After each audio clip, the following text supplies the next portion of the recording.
Sa ating balitang pulis, 2 ang patay, samantalang 16 ang sugatan sa karambola ng 3 sasakyan sa kahabaan po ng Commonwealth Avenue sa Quezon City.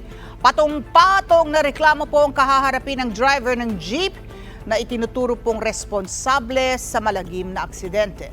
Jim Tejano sa balitang niya.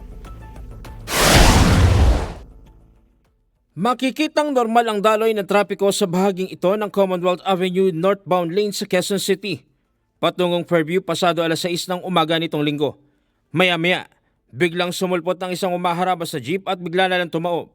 Sa pool sa likod ng isang modern jeepney habang nadamay rin ng isang kotse. Binisinaan mo siya pag ganun-ganon siya eh. Wasak yung kotse oh. Binangga ng jeep.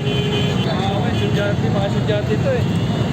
Ayon sa QCPD Sector 5, 3 sasakyan ang sangkot sa karambola. Kabilang na ang jeep na nakadisgrasya, isang kotse at isang modernized jeepney. Yupi ang kanang pinto ng kotse at basag ang salamin nito.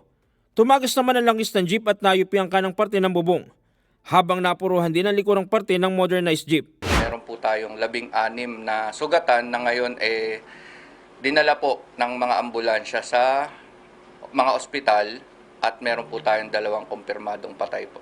Makikita na bumangga po siya sa may likurang parte ng isang modernized jeep.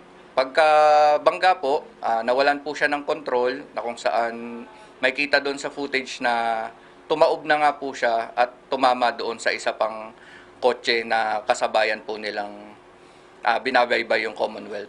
Bumigat ang daloy ng trapiko sa lugar dahil sa insidente. Pero as part of our SOP, dinala po namin siya ngayon para mag-undergo ng alcoholic breath analyzer test and drug test po. Sinusubukan pa naming hinga ng pahayag ang driver na ayon sa otoridad. Maharap siya sa patong-patong na reklamo, kabilang na ang reckless imprudence resulting in multiple homicide, multiple physical injuries, and damage of properties. Jim Tejano, para sa mata ng Agila, matatag, matapang, matapat.